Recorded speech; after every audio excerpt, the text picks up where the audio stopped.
statistics. I'm going to discuss what is statistics, and we're going to start off with data collection, which is the most fundamental part of statistics. That's where it all begins.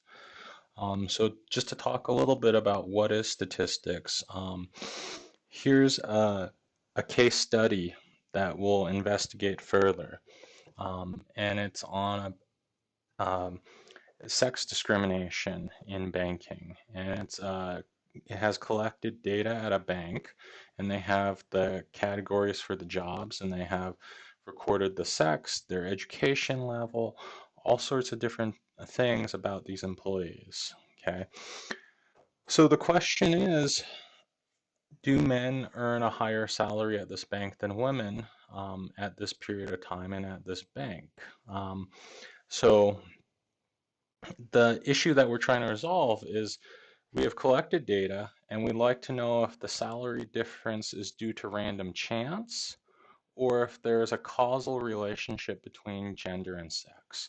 And in this class, we hope to be able to answer that question to the best of our abilities, and also to be able to describe to what extent we're able to answer that question. Is this just an observation? Is it causal? Okay, so we're going to investigate those claims and its validity, and it all begins with our sampling methods. Okay,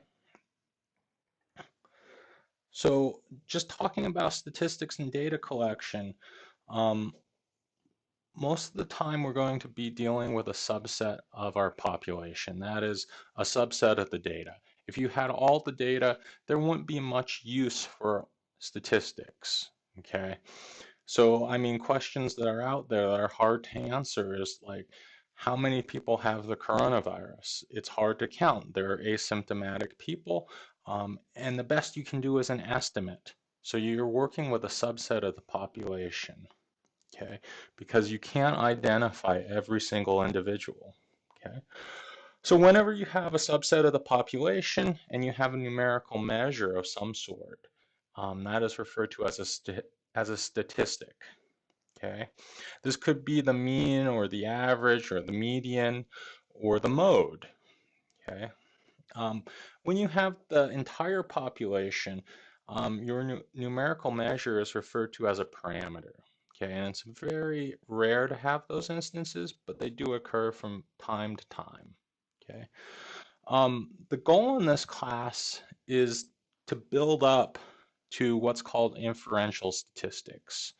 That is, you have a subset of the population, and you'd like to assess how likely it is um, to make how likely a conclusion about the entire population is. So you have a subset of your data, and you want to make a conclusion about the entire population of your data set based on your sample, and we'll assign a probability in most instances to that. Okay, so that's what I mean about making a conclusion. Okay. Returning to our data set on our banking and gender discrimination, um, in our data set, we have the following variables. Okay, so variables are measures that are recorded. Okay, so one of them is BSAL, which stands for starting salary, annual salary at time of hire, the sex of the employee, the seniority of the employee, the age of the employee, their age, and their experience. And those are the only variables that we have recorded. But we have these variables recorded, okay? Now, there are many types of variables. The first one that you'll encounter is a quantitative variable. And a quantitative variable is a variable that has a numerical measure to it, okay? And there are two common types of quantitative variables. Continuous variables, which means that there's an interval of outcomes, and you can have any outcome in that interval, okay? Um, so an example of a continuous random variable would be age, okay? Then you also have a discrete random variable. And a discrete random variable is one in which you have either a counting number of outcomes, so like 1, 2, 3, 4. In rare cases, it could be infinite. You could count all the way to infinity. And I know that doesn't make a whole lot of sense, but a lot of times this discrete random variable, it has a finite number of outcomes. And anytime you have a finite number of outcomes, you have a discrete random variable. So let me give you an example of that. So the number of televisions that you own, or the number of cats that you own, that's a discrete random variable. Like you might have 0, you might have 1, you might have 5, right? But it's a counting number that describes the outcome. And it's usually finite. Like I don't know anyone with infinite cats. I mean, maybe there's a crazy person in the neighborhood that seems like they have infinite cats, but I'd be willing to bet they have finite number of cats. Okay. And just for the record, I have a lot of cats, but not infinite. Okay. So another type of variable is it's not always going to be something numerical that we record in statistics, but sometimes we'll record a qualitative or categorical variable. And in the banking data set, sex was the categorical variable. Okay. Now, the variable types will play an important role in determining what type of analysis we perform. So just keep that in mind. And it won't be until later in this course that we discuss the types of analysis that you'll use for qualitative or continuous variables. Okay. Um, in addition to types of variables, each variable has a different level of measurement. So there are 4 levels of measurement. A nominal level of measurement is one in which you cannot arrange or rank the information. So for example, like your zip code, um, it doesn't have a ranking. Another example would be hair color, eye color. That doesn't have a ranking. Okay, they're just pieces of information. Now, an ordinal level of measurement is one in which you can rank your data set. Okay, you can say, so the example I gave here was customer satisfaction. And you might rank your customer satisfaction as very good or poor, right? And there'd be rankings in between. So there's an ordering to your satisfaction, okay?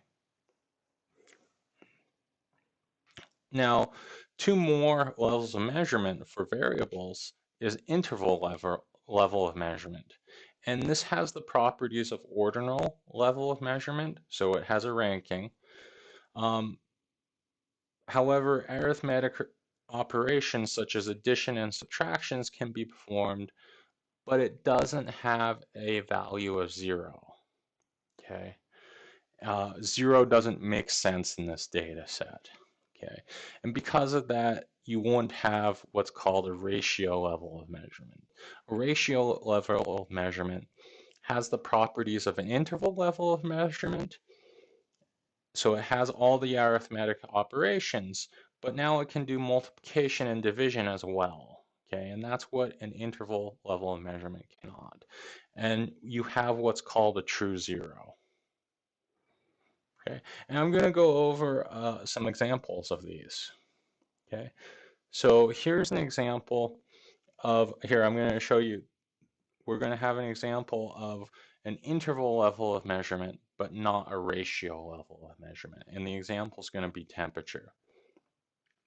Okay, so remember there are several types or measurements for temperature. One of them is Fahrenheit and the other is Celsius. You can convert from Fahrenheit to Celsius with this equation right here. Okay, you multiply Fahrenheit by 1.8 and you add 32. So 0 Celsius is equal to 32 Fahrenheit. Excuse me, I believe I mixed that up. Okay.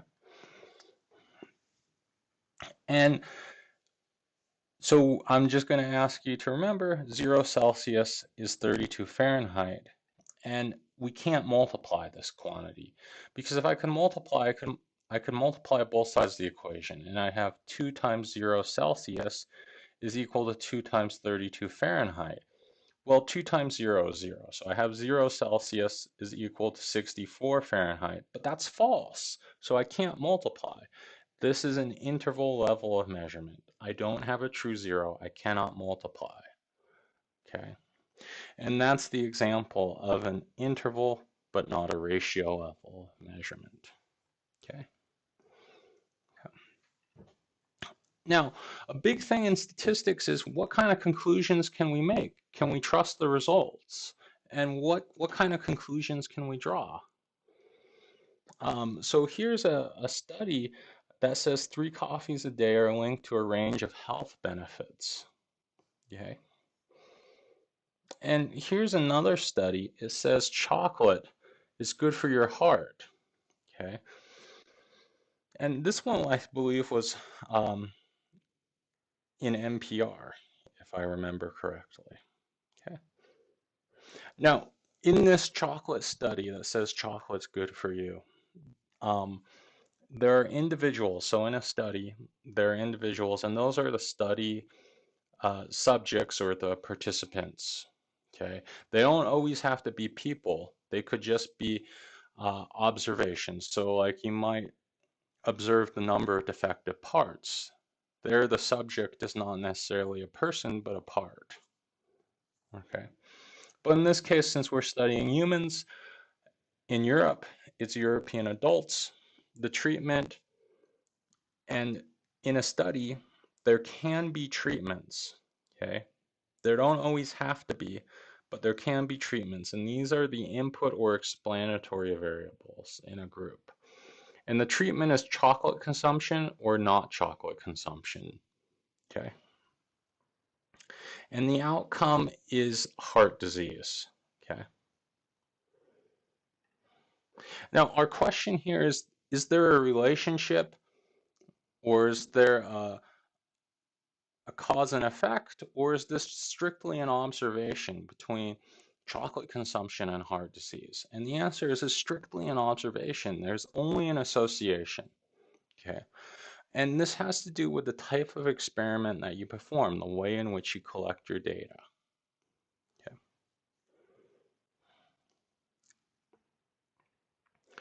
So the big question that you'd be asking if you're reading this, or you should ask, is does chocolate consumption lead to a reduction in heart disease? Is there a causal relationship? And that's very hard to answer, okay? This is what the chief of preventive medicine at Brigham and Women's Hospital in Boston said. The study doesn't prove cause and effect relationship between chocolate and reduced risk of heart disease and stroke, okay? Well, the reason why they say this lies in the type of data collection that's being performed. Is it observational or is it what's called a designed experiment? Okay, and we're going to talk more about this. So when I say, can you trust the results, it's really asking, how is your data collected? Okay, so an observational study measures the value of the response variable without attempting to influence any of the input variables. Okay, so keep that in mind. Now, if a researcher randomly assigns the individual into a study in groups and you're required to have very specific regimens, um, treatments in which you eat only a set amount of chocolate each day, and this individual has to eat maybe a lower dose of chocolate, and then maybe you have a control group for a baseline, that would be what's called a designed experiment. And one thing that's very important here is that the researcher needs to randomly assign the individuals to the groups. They cannot self-select. Okay. In an observational study, there is no assignment, and there may or may not be a treatment group. Okay.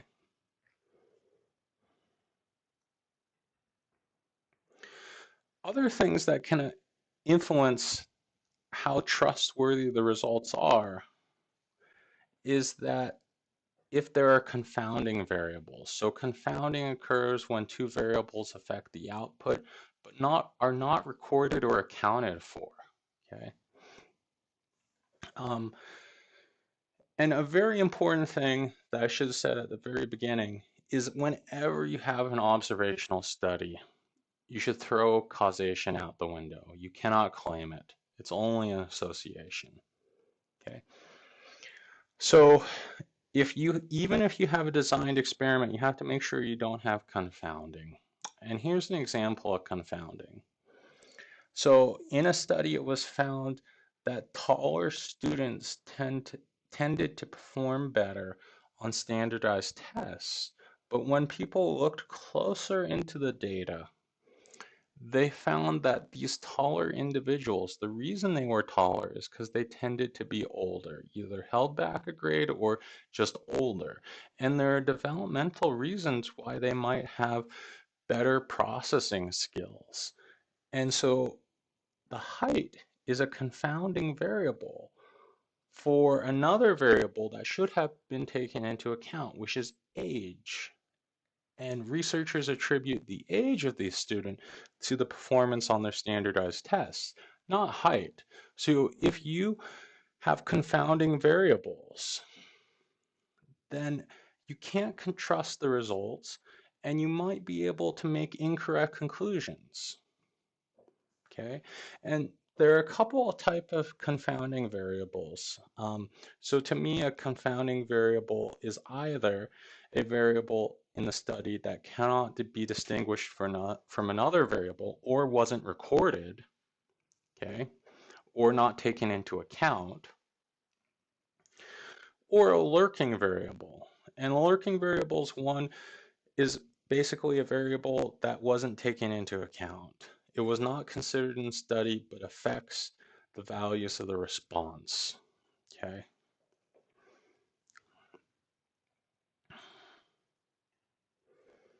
So observational studies are very common, and there's a couple of types of them. There's a cross-sectional, and it collects data at a specific point in time or over a short period of time. There's a case control study that are retrospective, or used archive data, and there's cohort studies. Um, and in a cohort study, you follow a group of individuals over time and record data. Okay. So I want us to consider the statement by Dr. Fauci and Representative Blaine Wilcutt-Meyer concerning hydrochloroquine. Okay, and I apologize if I mispronounced Blaine's last name there. Okay, so Blaine asked Fauci about the study and said that a doctor told him that if zinc was involved, the drug hydrochloroquine would work. Dr. Fauci responded by breaking down the study, saying that it was non-controlled, retrospective cohort study that had a number of issues. Those include, according to Fauci, the fact that people who received hydrochloroquine were also using corticosteroids. And we know from another study that corticosteroids gives the benefits in reducing deaths with advanced disease. He said that study is flawed. And I think anyone who examines it carefully is that it is not a randomized placebo-controlled trial, Fauci added. And he said that when he does see a randomized placebo-controlled trial that looks at the drug's uses and shows effectiveness, he would be the first to admit it and promote it. Okay, so I just want to break this down. Break down what Dr. Fauci is saying, because he responded essentially in the language of statistics. Okay, he said that there's a confounding variable, and that's corticosteroids. Okay, another possible confounding variable could be the zinc, but that wasn't mentioned by Fauci. Um, that was discussed by Blaine. He also said that he took issue with the study, saying that it was not a randomized placebo-controlled trial, meaning it was an observational trial. It was not what's called a designed experiment, in which individuals were assigned to have a placebo, a fake medication. So that would be your baseline. A placebo means that you don't know if you had the medication or not. Okay.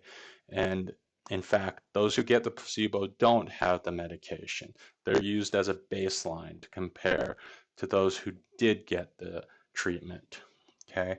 So people weren't randomly assigned to a placebo and to a treatment. And because of this, there was, in addition to this, there were confounding variables. So this type of study cannot claim causation, which is the gold standard in this field.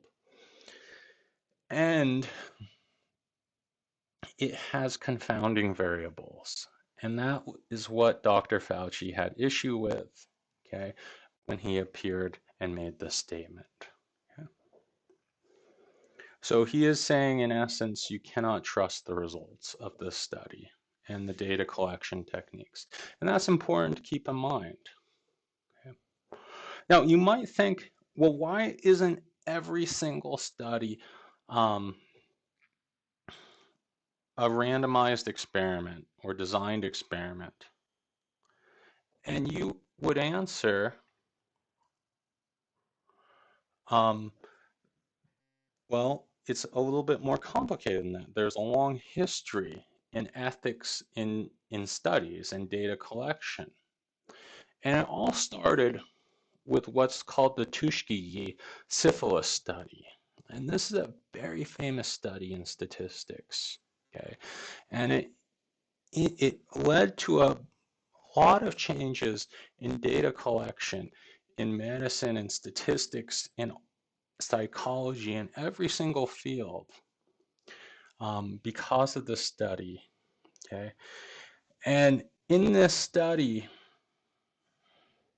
it was a study of untreated syphilis in African American males and the U.S. Public Health Service, by the U.S. Public Health Service. And it was a clinical study conducted between 1932 and 1972 by the United States Public Health Service and the Center for Disease Control and Prevention, the CDC. The purpose of the study was to observe the natural history of untreated syphilis. The African American man in study were told they were receiving free health care from the federal government of the United States. But long story short, even after there was a well-known cure for syphilis, the African American men in this study were not told about the treatment or given it, even though it was a commonplace treatment and cure for syphilis. Okay, and I'd add that of these men, 399 actually had syphilis. So if they had the cure, they would have saved these individuals' lives. And there was a control group of 201 men who were non-effective. Okay. And they were promised that they would be given free medical care because many of these people were so poor they couldn't afford it, but they were never given it. Okay. Now, I've attached, there are some links if you want to follow up on this. And there's also an attachment in the modules if you want to read more about this. Okay. In addition, there was a major violations of what was considered ethical standards, even though they didn't exist at that time. Okay, and it led to what's called the Belmont Report to establish federal laws and regulations to prevent this from happening again. Another thing about the study, just going up here, is that the men were told that the study was only going to last 6 months, but it lasted 40 years. Okay, that's a long time to deny someone treatment for syphilis. Okay, um, and this was the finding of the Belmont report. Okay, so because of this, ethical standards were justified, and anyone who wants to is allowed to drop out of any clinical study or trial or anything at this form at any time if they should choose. That's one of those things. Okay. So because of this, it makes it very difficult to have a randomized designed experiment. Okay. And, you know, this is a good thing because this is a good thing because you know, you shouldn't be forced to engage in treatment that you disagree with. Okay. Um, but it makes it hard to assess the effects of smoking, for example. So for years, the smoking industry said that they have that there was only an association between smoking and lung cancer, and that researchers could not prove causation because of this. So there's always going to be pluses and minuses to this. Okay. And now I want us to consider another study, and this is on the influence of sex role stereotypes. And this was an actual study that was done in the Journal of Applied Psychology by Rosen and Jurdy in 1974. Now, in this study, researchers gave 48 male bank supervisors attending a management institute hypothetical personnel files and asked them whether they would promote the applicant based on the file.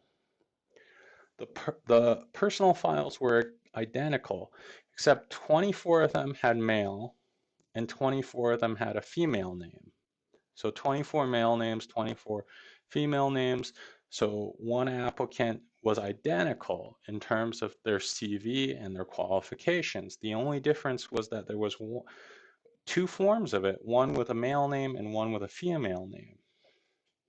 The assignment of the managers to receive either male or female applicants' files was carried out at random. So it's a randomized experiment. Okay. And just to review what we studied, I'm going to ask you, what was the response variable? Well, what is the variable of interest? Well, if they were recommended for promotion or not. So we have a categorical response. Okay. What was the input or explanatory variable? Well, the input is the name that corresponds to a male or female applicant and the file.